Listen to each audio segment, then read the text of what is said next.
مگر اس کا نام شہزادی ماہ نور رکھنا ہوگا۔ ہم 1 ماہ بعد دوبارہ آئیں گے اور آپ کو آنے والے حالات سے آگاہ کریں گے۔ پریوں کے جانے کے بعد بادشاہ نے دربار کے نجومی کو بلایا اور اسے حکم دیا کہ وہ شہزادی کے مستقبل کے بارے میں پتہ چلائے۔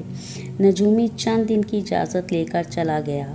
اس نے اپنی گنبد نما تجربہ گاہ میں بیٹھ کر شہزادی ماہ نور کی زندگی کے بارے میں حساب لگانا شروع کر دیا۔ 1 ہفتہ بعد نجومی بادشاہ کے دربار میں پیش ہوا۔ اس نے بادشاہ کو بتایا، بادشاہ سلامت، شہزادی ماہ نور تو بڑی خوش قسمت ہے۔ اگرچہ جادوگرنی کے کہنے کے مطابق 16 سال کی عمر میں وہ زہریلی سوئی چبھنے سے بے ہوش تو ہوگی، مگر اسے نئی زندگی دینے والا ایک بہت بڑے ملک کا شہزادہ ہوگا۔ اسی سے شہزادی ماہ نور کی شادی ہوگی، مگر افسوس میں زیادہ تفصیل سے آپ کو نہیں بتا سکتا کہ شہزادہ کہاں سے آئے گا اور کب آئے گا۔ اس کی وجہ یہ ہے کہ میری تجربہ گاہ پر جادوگرنی نے جادو کے زور سے بادلوں کا سایہ کر دیا ہے۔ اب میری دوربینیں کام نہیں کر رہی ہیں، جن سے میں ستاروں کی گردش کا پتہ چلاتا ہوں۔ بادشاہ یہ بات سن کر خاموش ہو گیا۔ 1 ماہ بعد پریاں بادشاہ کے محل میں دوبارہ پہنچی۔ انہوں نے ملکہ اور بادشاہ کو بتایا کہ شہزادی ماہ نور کو ہوش میں لانے والا شہزادہ مغرب کے کسی ملک سے آئے گا۔ اس کا نام شاہزیب ہوگا۔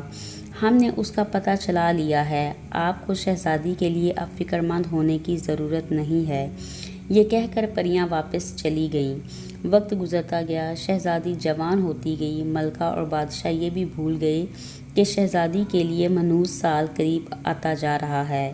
ایک دن شہزادی ماہ نور باغ میں گئی۔ اس نے مالن کو ہار بناتے دیکھا تو اس نے مالن سے کہا، لاؤ سوئی ہمیں دکھاؤ، ہم بھی ہار پروئیں گے۔ بھلا مالن شہزادی کا حکم کیسے ٹال سکتی تھی؟ اس نے سوئی اور پھولوں کی ٹوکری شہزادی کے سامنے رکھ دی۔ شہزادی نے ابھی 2 پھول دھاگے میں پروئے تھے کہ اچانک سوئی اس کی انگلی میں چبھی اور وہ ہائے اللہ میں مری کہتے ہوئے زمین پر ڈھیر ہو گئی۔ محل میں کوہرام مچ گیا، تمام مصروفیات ترک کر دی گئیں۔ چند لمحوں میں خوشی کی جگہ افسردگی اور افسوس نے لے لی۔ ملکہ اور بادشاہ نے جب یہ خبر سنی تو وہ غم سے نڈھال ہو گئے۔ انہوں نے شہزادی کو اس کی خوابگاہ میں لٹایا اور ماتمی لباس پہن لیا۔ شہزادی ماہ نور کو بے ہوش ہوئے 2 یا 3 گھنٹے ہی گزرے ہوں گے کہ تینوں پریاں محل میں پہنچی اور انہوں نے ملکہ کو بتایا، ہم نے شہزادہ شاہزیب کو تلاش کر لیا ہے، آج کل اس کا باپ سخت بیمار ہے۔ شاہی حکیم نے اسے پیلا گلاب لانے کو کہا ہے۔ پیلے گلاب کا دنیا میں ایک ہی پودا ہے اور وہ پودا ہماری نانی کے باغ میں ہے۔ ہم اسے پیلا گلاب دے کر شہزادی کو ہوش میں لانے کے لیے اس سے مدد مانگیں گے۔ ہمیں امید ہے وہ اس شرط پر پیلا گلاب لینا قبول کر لے گا۔ پریوں نے دیکھا بادشاہ اور ملکہ ان کی اس گفتگو سے مطمئن نہیں ہیں، چنانچہ انہوں نے فیصلہ کیا کہ محل کے تمام لوگوں کو اتنے عرصے کے لیے گہری نیند سلا دیا جائے جب تک شہزادہ شاہزیب شہزادی کی مدد کو نہ پہنچائے۔ انہیں خطرہ تھا کہیں ملکہ اور بادشاہ شہزادی کے غم میں پاگل نہ ہو جائیں۔ یہ سوچ کر انہوں نے جادو کے زور سے محل کے سارے لوگوں کو بے ہوش کر دیا۔ اگر کوئی غلام صفائی کر رہا تھا تو وہ وہیں پر بے ہوش ہو گیا، کوئی پانی بھر رہا تھا تو پانی بھرتا رہ گیا، بادشاہ قلم منہ میں لیے خاموش ہو گیا اور ملکہ کی آنکھوں میں آنسو بھرے کے بھرے رہ گئے۔ مصر کا شہزادہ شاہزیب ایک رات اپنے محل کی چھت پر سو رہا تھا۔ اچانک اسے یوں محسوس ہوا جیسے اس کے سرہانے کی طرف کوئی کھڑا ہے۔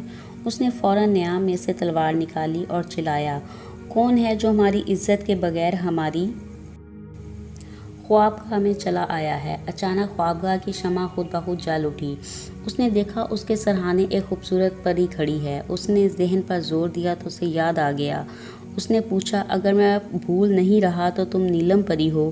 تم نے مجھے پیلا گلاب لا کر دیا تھا جس کی پنکھڑیاں کھا کر میرے والد صاحب صحت یاب ہو گئے تھے۔ شہزادے کی یہ بات سن کر پری بولی، ہاں شہزادے، میں نیلم پری ہی ہوں۔ تم نے مجھ سے وعدہ کیا تھا کہ میں تمہیں پیلا گلاب لا دوں تو تم میرا ایک کام کرو گے، کیا تمہیں اپنا وعدہ یاد ہے؟ پری کی یہ بات سن کر شہزادہ بولا، نیک دل پری شہزادہ کبھی اپنا وعدہ نہیں بھول سکتا۔ میں اپنی جان پر کھیل کر تمہارا ہر کام کروں گا۔ تم ایک مرتبہ کام کہہ کر تو دیکھو۔ پری نے شہزادے شاہ زیب سے کہا، میرا کام نہایت معمولی ہے، تھوڑی سی جرأت کی ضرورت ہے۔ شہزادے نے پری کی بات کاٹتے ہوئے کہا، تم مجھے امید کرتی ہوں کہ ہماری یہ سٹوری میرے سب ویورز کو پسند آئی ہوگی۔ مزید کہانیاں سننے کے لیے ہمارے چینل کو سبسکرائب کریں۔